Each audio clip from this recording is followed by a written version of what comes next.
Hey, what's going on, guys? So tonight I'm going to be doing a true crime episode. So in the early 70s, Santa Cruz became the murder capital of the world, labeled wise. There were three different guys that were serial killers at the time that made that title happen. And that was Herbert Mullen, John Frazier, and Edmund Kemper III.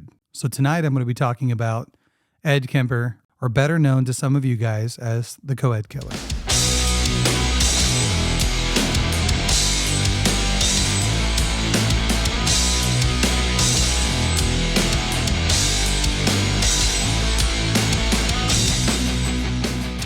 As you go through different serial killers, you're going to find out a lot of similarities between almost all of them.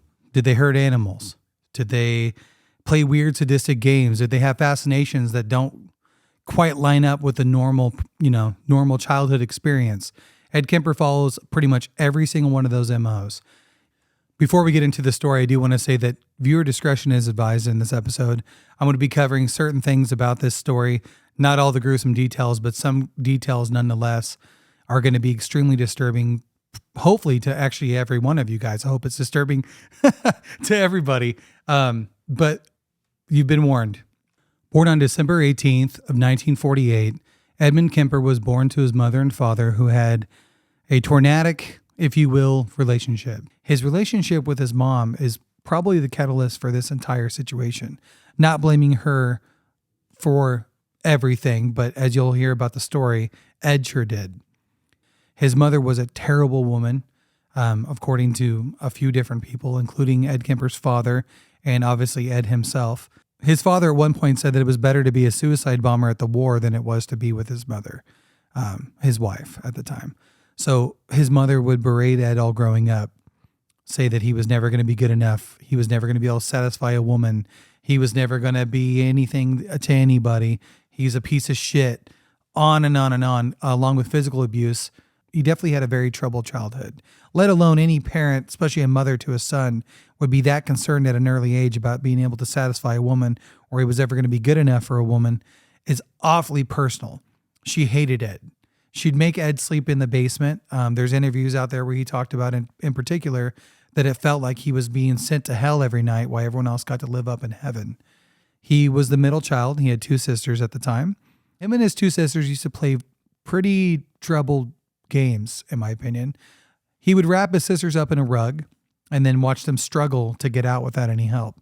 Obviously, just to watch them struggle. He would play gas chamber games. He would play electric chair games, kind of like the Addams Family kids. And he would tie up his sisters to chairs, bound them.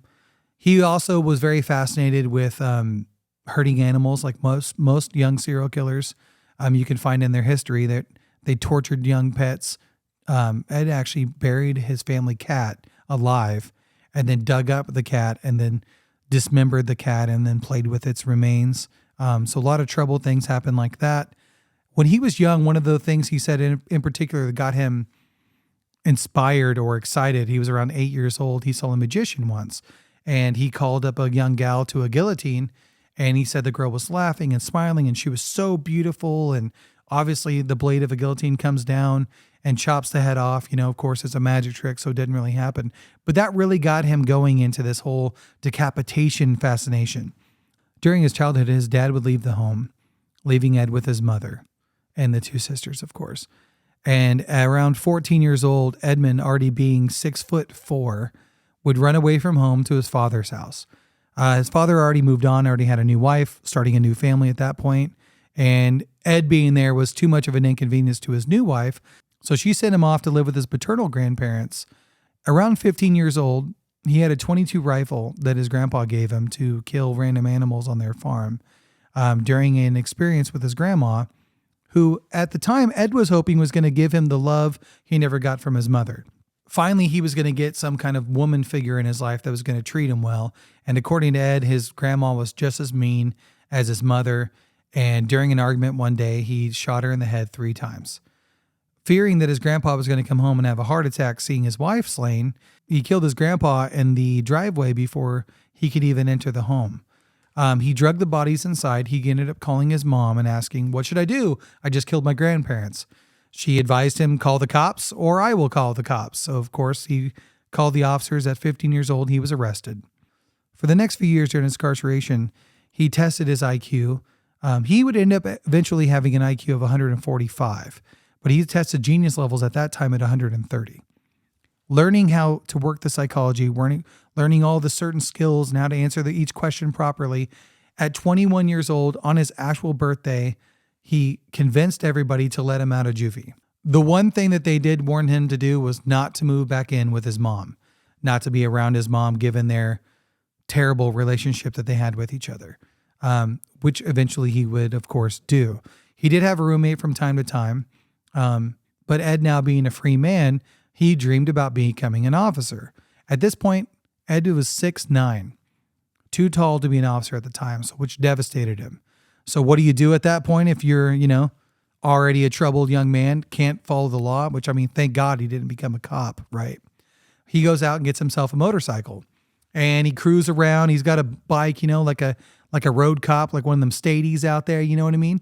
And he gets into a wreck and messes up his arm real bad. So now he can't work a job. Now he doesn't have a bike. He got around $15,000 for the settlement, I believe. So he goes out and he gets himself a brand new car. Happens to look a little bit like an unmarked cruiser, but I digress. He loves cruising. According to him in interviews, Ed loved driving. Driving was his pastime, his passion. During the time in the early 70s, hitchhiking was a huge, huge thing, which, if we know anything from a lot of serial killers, it's how a lot of victims got grabbed up, right? He would cruise around and make it kind of a game and talk to people, and he was very excited, very socially awkward, but he liked to interact with people. Then he became wiser by asking them things like, why wouldn't you get in this car? Or what made you want to get into my car? And then use the answers to refine to become a better predator and picking up people, especially females, like that. In one interview in particular, he said he would pull up to a girl and she'd ask for a ride. He'd be like, I don't know, man. I'm a little busy on time. I don't know if I can make it. And I go ahead and get in. And they would feel safe because obviously he's just a businessman. He's got places to go. He's got people to meet. He can't, he's doing me a favor, and it'd make him feel comfortable. And he worked the game a lot like that. And as we're going to find out, the more we get on about Ed, he would do that a lot. His IQ was really wasted on being a piece of shit. He could have been an amazing member of society with how smart he was. But like most criminals, he decided not to go down that route at all. He eventually would pick up a gun, and then the game began to be, how far can I go without pulling the gun? Because once you pull the gun, you can't just stop. You got to continue to do the whole thing. He picked up 2 young ladies, and he would eventually draw the gun on them and tell them he was going to assault both of them. And then he would eventually lure one to the back of the car and stabbed her to death, and then proceeded to kill the other girl. So the first time he killed since his grandparents were 2 young ladies. This is in the beginning of 1972. His killing spree would only last 11 months. I'm going to spare a lot of the details, but his crimes did include dismemberment. According to him, there was cannibalism in the crime, but then he later recanted that. He actually recanted the entire thing, but regardless, he would do necrophilia with the bodies, the heads in particular. He was very big on the decapitation of his victims, a lot like the magician showed him when he was a kid, the trick he was so fascinated with, or the dolls he would decapitate from his sister's collection of toys. And then the head in particular is what he would like to have relationships with. Unfortunately, these 2 young ladies lost their life that night. He would go on to his apartment at the time, dismember the bodies. But before he got his victims home that night, he gets pulled over by the cops. Now, things could have come to an abrupt end several times in this story, but this time in particular would have been right after he committed the 2 murders. Both bodies are in the trunk of his car. He gets pulled over for a broken taillight, and once again, they don't suspect anything, and on down the road, Mr. Kemper goes. So he takes the bodies back to the house, dismembers them, and then displaces their bodies in the woods in different locations. He would go on to pick up several different women along the way, earning him the name of the co-ed killer or the co-ed butcher. The cops, on the other hand, just knew him as Big Ed. Because remember when I said he wanted to be a cop? He would hang out in restaurants, and he would hang out in bars, and he would hang out with all these officers, and all the state troopers, and they all knew him as big old Ed, man. And he would sit there and learn and talk to them. And he'd watch cop shows on TV and learn what to do, what not to do, how to kind of get away with the crimes, how to talk about the crimes, how to figure out how to basically perfect his skill, just like he did in the car when he was learning how to pick up hitchhikers properly, which aided him his entire killing spree. He would do multiple things with his victims that would be very, very troubling. There are tons of documentaries out there that go in each crime in particular. Being the fact that my episodes are shorter, I'm going to do true crime wave conversations with this. But if you are interested in finding out more details with every victim, please be my guest and check out every single thing that's online. Movies to film to documentaries to YouTubes to long form podcasts where they can go into every gruesome detail. A couple things I will say about his victims is at one point he had one of his victims' heads and her hands that he dismembered in his car. He had a court-appointed meeting to expunge his criminal record for killing his grandparents. Now, they did this. Clean slate. The judge disagreed, but completely clean slate where they expunged his record and now he's a free man and basically no one ever needed to know about his grandparents at all. Meanwhile, as he's standing in court, his victim's head is in his car waiting for him. So when he left court, he went right back to his date. There's been multiple times where he's talked about in interviews about how he'd be walking up to his apartment, he'd pass a young couple going out to a date, and he'd be like, well, I also was going up to a date. Him and his severed head walking upstairs. Very disturbing things. One other disturbing thing he did with one of his victims was he buried her head in the backyard of his mother's house, facing up at her, looking at her bedroom window. And he did that, to quote, because his mother always wanted people looking up to her. So now she can have that all the time. I mean, at this point, these guys start feeling like they're just completely invisible. All a neighbor had to do was look in the backyard and see what he was burying in the backyard, and it would be up. At one point, officers got word that he had a gun that he wasn't supposed to have. So they just showed up, and there's 6'9" Big Ed walking out, and he just leads them right into, oh, it's not in my trunk, because if I show you what's in my trunk, you're going to see my real gun, and I'm going to go to jail.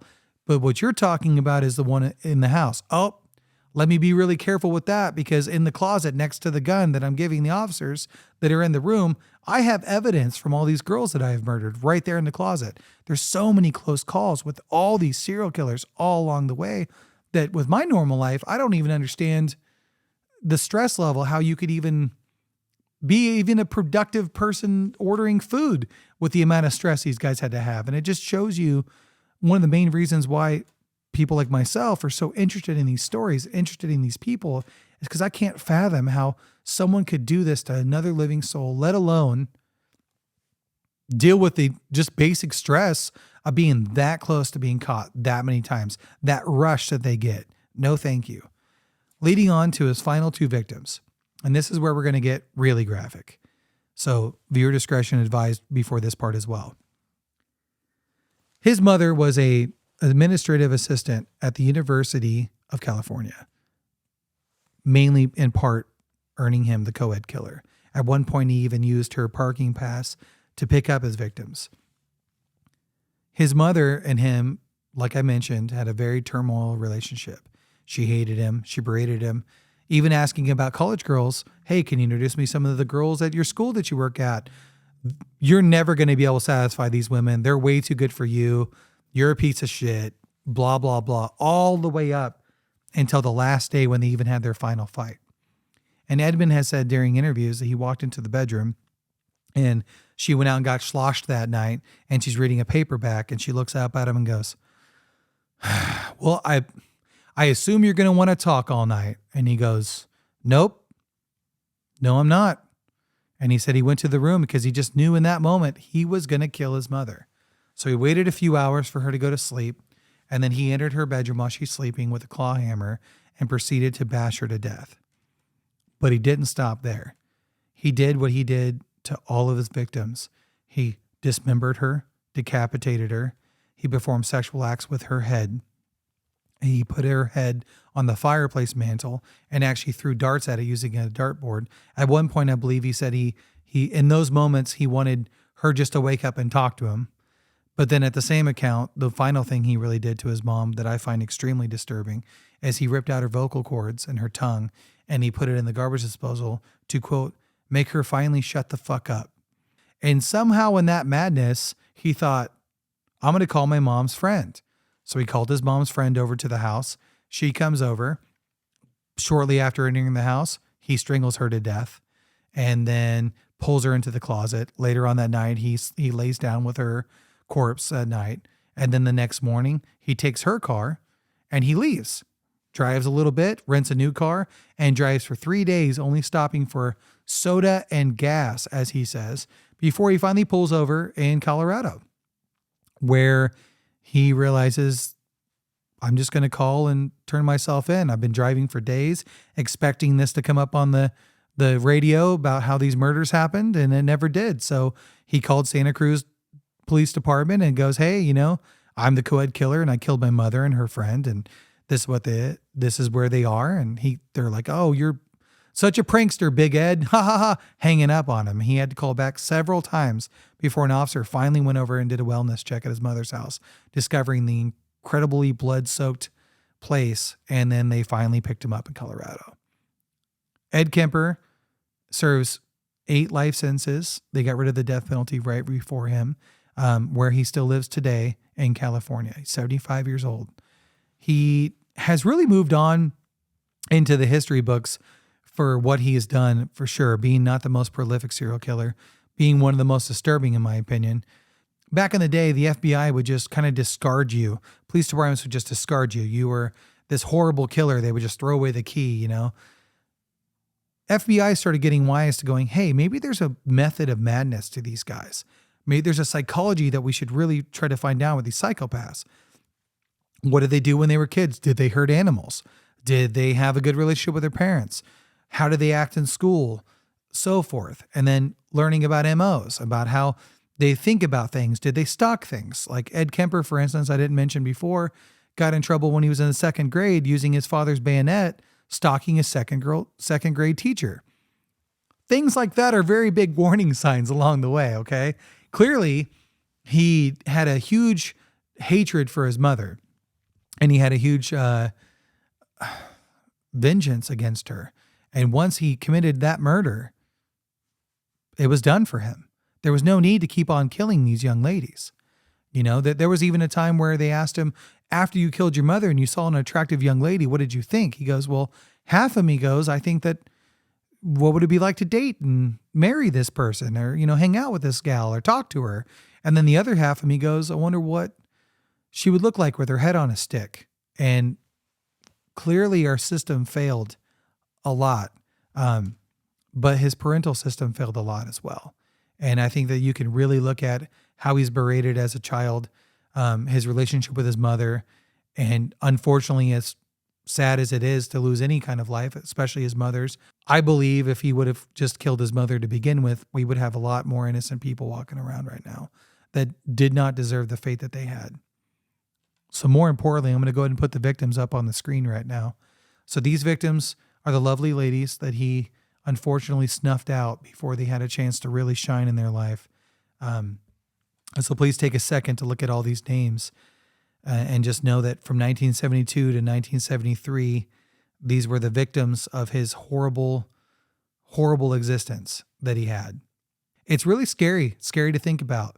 I think the lessons we can learn here is you don't know people truly.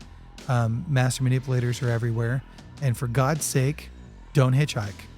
I mean, it's 2024. I think we kind of have that one by now. But yeah, let me know down below if you guys like this content. I'm going to create it, whether you do or not. So thank you guys so much for tuning in, and I'll see you guys next Friday.